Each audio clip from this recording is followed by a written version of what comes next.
پھر اللہ نے ایک اور فضیلت رکھی رمضان کی، جو رمضان میں مرتا ہے اس کا حساب کوئی نہیں، اس کا حساب چل بھائی چھٹی کر۔ ایک آدمی کہنے لگا تو کیا رمضان کے بعد پھر شروع ہوتا ہے؟ میں نے کہا اللہ جیسا کریم شہنشاہ وہ ایسا نہیں ہے کہ ایک دفعہ معاف کر کے آکے چل ہوں دوبارہ آ جائے۔ جب وہ ایک دفعہ اس نے چھوڑ دیا، اب دوبارہ وہ اس کا کھاتا نہیں کھولے گا کہ چل آ بھائی ہوں رمضان گزر گیا چل کان نہ پلے۔ وہ جس کو رمضان میں موت دے رہا ہے وہ کوئی اس کی نیکی اس نے پسند کی ہے۔ اور نور جہاں مرحوم جب 27 رمضان کو اس کی موت آئی، میرا رب کہتا ہے میں شرک معاف نہیں کروں گا، باقی جسے چاہوں معاف کر دوں۔ میں اس کی صفائی نہیں پیش کرتا ہوں کہ وہ اس نے اچھی زندگی گزاری، اچھی زندگی نہیں گزاری، لیکن میں اللہ کی رحمت کو بیان کرتا ہوں کہ جو ہم اپنے آپ کو صرف جنتی سمجھتے ہیں، باقی سارے جہنم میں صرف میں ہی جنت جامنا اور کیا نہیں جامنا۔ لوگ کہنے کہ لو جی وہ نور جہاں رمضان میں مر گئی، 27 رمضان کو مر گئی، میں کہوں اللہ تے مقدمہ کر دے بھئی یہ تو کی تھی۔ ارے بے وقوفو، میرا اللہ کہہ رہا ہے میں شرک معاف نہیں کروں گا، باقی جسے چاہوں معاف کروں۔ شہنشاہ ہے اللہ کی قسم، اس کا معاف کرنا بھی حق ہے، اس کا پکڑنا بھی حق ہے، اس کا دینا بھی حق ہے، اس کا لینا بھی حق ہے، اس کا مارنا بھی حق ہے، اس کا جلانا بھی حق ہے، اس کا اٹھانا بھی حق ہے، اس کا گرانا بھی حق ہے، اس کی عزت دینا بھی حق ہے، ذلیل کرنا بھی حق ہے، بیمار کرنا بھی حق ہے، صحت دینا بھی حق ہے، فتح دینا بھی حق ہے، شکست دینا بھی حق ہے، بلند کرنا بھی حق ہے اور پست کرنا بھی حق ہے۔ اس کا نام بھی حق ہے، اس کی شریعت حق ہے، اس کی جنت حق ہے، اس کی وحی حق ہے، اس کا محبوب حق ہے، اس کے سوا حق ہے کہاں؟ جذب ہو جائے معاف۔ نور جہاں کا جرم تو تھوڑا تھا، گاتی رہی، وہ جو 100 آدمیوں کو قتل کرنے والوں کو اللہ نے کہا جا میں نے معاف کیا، بخاری شریف کی روایت، 100 آدمیوں کا قاتل کر جاؤ معاف۔ تو ایک رمضان کی اللہ نے دولت یہ رکھی ہے کہ اس میں مرنے والے کی اللہ تعالیٰ قبر کا حساب کوئی نہیں تو اگلے حساب یہ اللہ معافی کر دے گا انشاءاللہ۔ تو بھائیو رمضان کی تیاری میں ہے چند چیزیں جو رمضان کی رحمت کو روک لیتی ہیں۔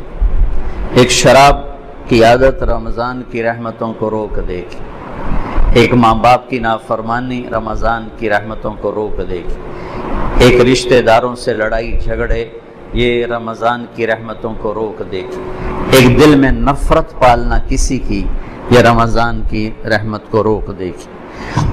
اتنا روکے گی کہ لیلۃ القدر میں ساری دنیا کے مسلمانوں کی اللہ بخشش فرماتے ہیں، لیکن اعلان کرتے ہیں شراب پینے والا معاف نہیں ہوگا جب تک توبہ نہ کرے، ماں باپ کا نافرمان معاف نہیں ہوگا جب تک توبہ نہ کرے، رشتہ داروں سے لڑنے والا معاف نہیں ہوگا جب تک ان سے صلح نہ کرے، دل میں نفرت رکھنے والا معاف نہیں ہوگا جب تک وہ اپنی نفرت کو صاف کرے، دل کو صاف نہ کرے۔ یہ رمضان کی تیاری کے لیے میں بہت تھکا ہوا تھا، لیکن شاید آج تراویح ہو یا کل ہو تو ضروری سمجھ کے بھائیو آپ سے بات کر رہا ہوں۔ اللہ مجھے بھی ہوش و سلامتی دے، میں بھی ان چیزوں میں ہمیشہ اپنے آپ کو شامل کر کے آپ سے بات کیا کرتا ہوں۔ تو جیسے حج پہ لوگ جاتے ہیں تو معافیاں مانگتے ہیں، بھائی معاف کری میں حج تے جا رہے ہیں، اس سے زیادہ ضروری ہے رمضان۔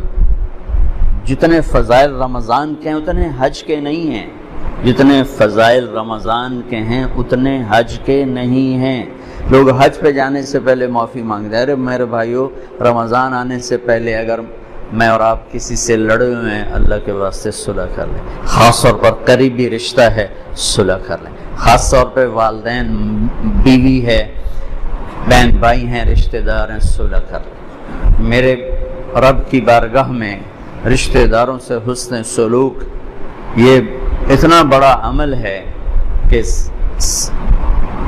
ایک حدیث سے یاد آ گئی کہ میں تمہیں نفل نماز روزہ حج سے بڑا عمل بتاؤں؟ نفلی نماز، نفلی روزہ، نفلی صدقہ، نفلی حج، الا انبئکم بافضل من الصلاۃ والصیام والحج، میں تمہیں نفلی روزے، نفلی نماز، نفلی حج سے بڑا عمل بتاؤں؟ کہا جی بتائیے یا رسول اللہ۔ کہا آپس میں صلح صفائی سے رہنا، آپس میں پیار محبت سے رہنا، لڑے ہوں میں صلح کرانا۔ یہ اللہ کو نفلی، کتنے لوگ ہیں مصلی نہیں چھوڑتے لیکن سلام کر کے راضی نہیں ہیں، گرمی کے روزے، جمعرات کے پیر کا روزہ بھی نہیں چھوڑتے لیکن رشتہ داروں سے لڑائیاں پالی ہوئی ہیں۔ میرے بھائیو، میرے اللہ کو ہماری بندگی کی ضرورت کوئی نہیں ہے، وہ ہمیں اچھا انسان دیکھنا چاہتا ہے۔ اچھے انسان میں بندگی کا ایک بہت بڑا عمل ہے، اور اس سے بڑا عمل ہے لوگوں سے پیار محبت سے رہے۔ فرائض کی تو بات الگ ہے، فرائض تو فرائض ہیں، اس کو کوئی چیز نہیں پہنچ سکتی۔ نماز نہیں پڑھتا اور سب سے حسن سلوک کر رہا ہے تو یہ بھی کہ اللہ کے ہاں پسندیدہ نہیں ہے۔ تو ایک اعتدال کی بیلنس لائف اللہ نے ہمیں بتائی ہے۔ بھائی اور رمضان کی آمد ہے تو اللہ کے واسطے ماں باپ کو راضی کر لیں، اگر زندہ ہیں۔ ناراض چلے گئے تو ان پر پڑھ کے اتنا کرو کہ ان کی خوشیاں تمہیں ان کی روحوں سے ملنا شروع ہو جائیں، اور لڑائی ہے تو صلح فرما لیں۔ میرے نبی نے فرمایا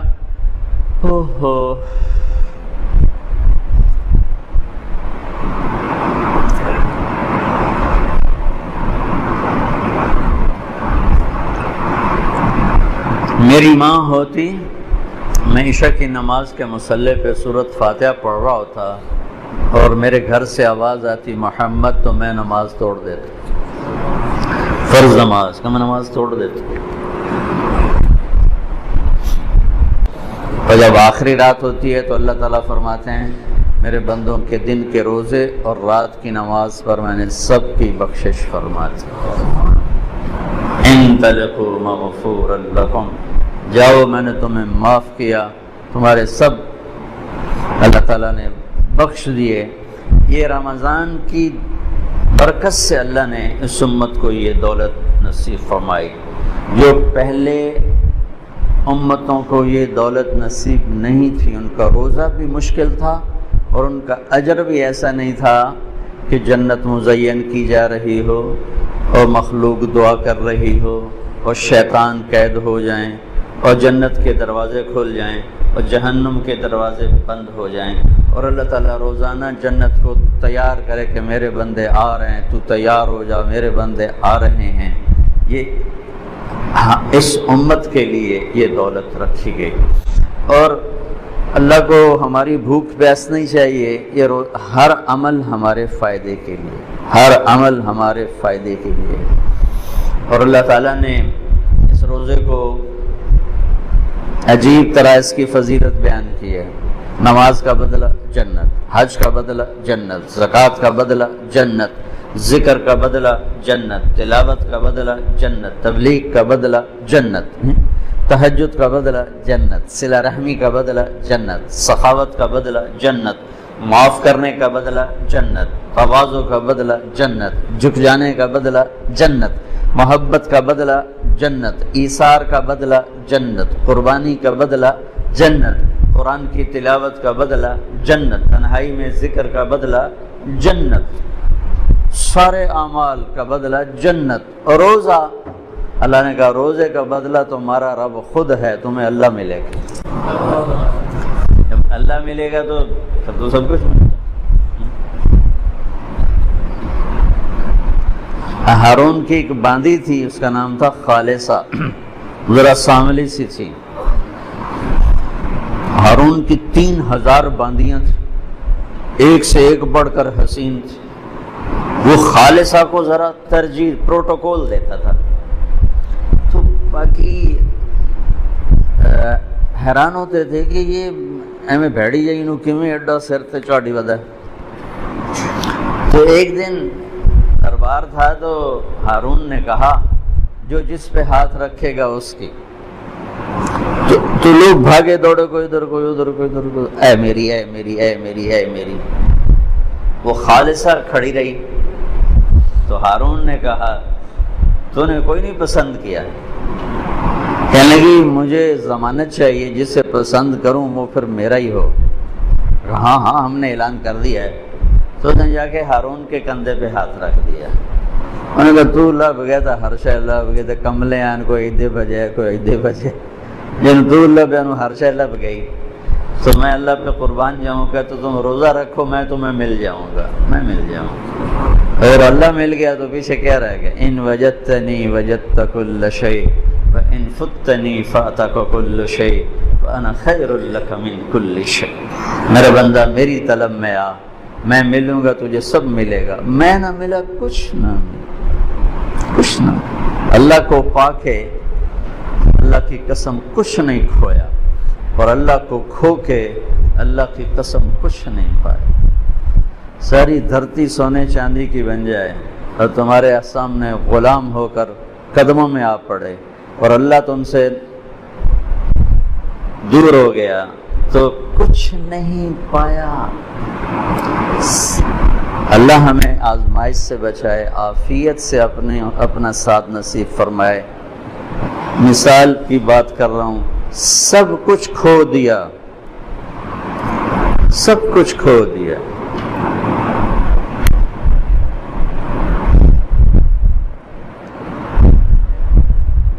اور اللہ کو پا لیا تو اللہ کی قسم کوئی گھاٹے کا سودا۔ میرے نبی کے نواسے نے اپنا سب کچھ کھو دیا، جان، مال، اولاد، نیزوں پہ سر چڑھ گئے۔ کبھی کسی نے یزید کو شاباش دی، شمر کو شاباش دی، سب کچھ کھویا پر اللہ کو پایا۔ آج تک انہی کے سر پہ عزت کا تاج ہے۔ ان کو شہید کرنے والوں نے دنیا کا سب کچھ پا لیا، اللہ کو کھویا۔ آج تک زمین آسمان کی لعنت ان کی قبروں پر بھی برس رہی۔ روزے کا بدلہ اللہ خود ہے۔ بھائیو، ایک روزے کا اہتمام فرمائیں، ایک تراویح کا اہتمام فرمائیں۔ آپ 2 رکعت بھی پڑھ کے چلے جائیں، اس کی قیمت ہے، لیکن یہ 1 مہینہ اپنے دنیا کے کام تھوڑے کر لیں، اپنی مشقت کو تھوڑا کر لیں، اپنے ملازموں کا کام بھی تھوڑا کر لیں، اپنے کاروبار کو ذرا سمیٹ لیں، اپنی دکانوں کے اوقات کو ذرا سمیٹ لیں۔ بھئی یہ مہینہ تو ہمیں اپنی آخرت کو بنانا ہے۔ اپنے نوکروں کو، مزدوروں کو بھی سہولت دو، اپنے آپ کو بھی سہولت دیں، اور اس میں اپنے اللہ کو منا لیں، جہنم کی آگ کو ٹھنڈا کر لیں کہ اس سے خوبصورت اور